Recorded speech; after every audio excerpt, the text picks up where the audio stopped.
बिस्मिल्लाहिर्रहमानिर्रहीम। अस्सलाम वालेकुम ख़वातीन और हज़रात, मैं हूँ ज़ीशान सलम और आप देख रहे हैं ज़ी टॉक।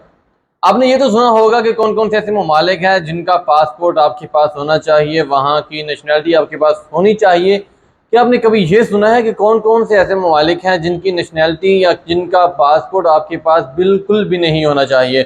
ऐसे कौन से वो 5 मुल्क हैं जिनके बारे में आज हम डिस्कस करेंगे।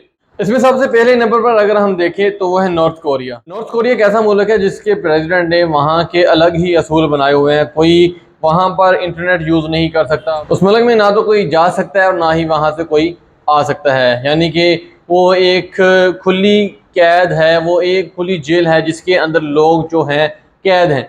वो ना किसी दूसरे मुल्क में जा सकते हैं और ना ही कोई दूसरे मुल्क का बंदा उनके कंट्री में जा सकता है। उनके अपने ही कानून हैं, अपने ही असूल हैं। लोगों को नेट यूज़ करने की वहाँ पे फैसिलिटी नहीं है। वहाँ पर लोग बिल्कुल पुराने ज़माने की जो ज़िंदगी थी वही गुजार रहे हैं, जिसको हम कह सकते हैं कि ओल्ड वर्जन लोग जिस तरह हम कहते हैं। उनको कोई खबर नहीं है इंटरनेट क्या है, फेसबुक क्या है। दूसरे नंबर पर है सोमालिया। सोमालिया एक अफ्रीकन कंट्री है और जनाब वहाँ पर मर्डर, वहाँ पर किडनैपिंग, ये ऐसे लोग हैं जो पूरा का पूरा जहाज़ ही, जो बहरी जहाज़ होता है उसको ही लूट लेते हैं। हमारे जैसा बंदा वहाँ पे चला जाता है ना तो वैसे ही उसको पका देते हैं भाई। तो वहाँ पे ऐसा कोई कानून नहीं है, कोई लॉ नहीं है, वो कोई कानून नहीं मानते, कोई लॉ नहीं मानते, ना ही उनको किसी की कोई परवाह होती है।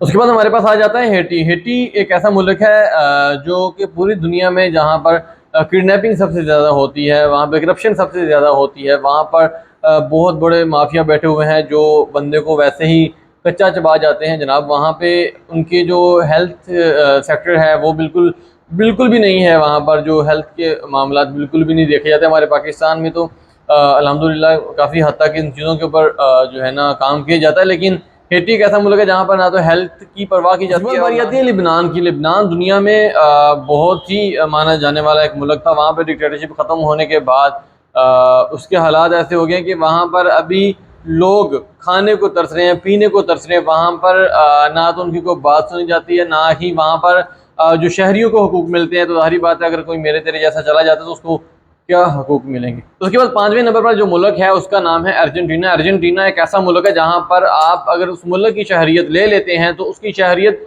ख़त्म करने से पहले आपको उनके तमाम के तमाम एसेट्स उनके हवाले करने पड़ेंगे। अगर आप लॉ की वायलेशन करते हैं तो जनाब आपको फिर बाकायदा सज़ा होगी, आपको जेल होगी। सज़ा उनकी कुछ और भी है, कुछ जुर्माना वगैरह भी देना पड़ता है। मज़े की बात यह है कि अगर फॉर एग्जांपल आप पाकिस्तान में पाकिस्तान से यूके जाते हैं तो आप जो कंट्री में रह सकते हैं, यानी कि आप पाकिस्तान में भी रह सकते हैं, यूके में भी रह सकते हैं, दोनों मुल्कों की शहरियत आपके पास होती है।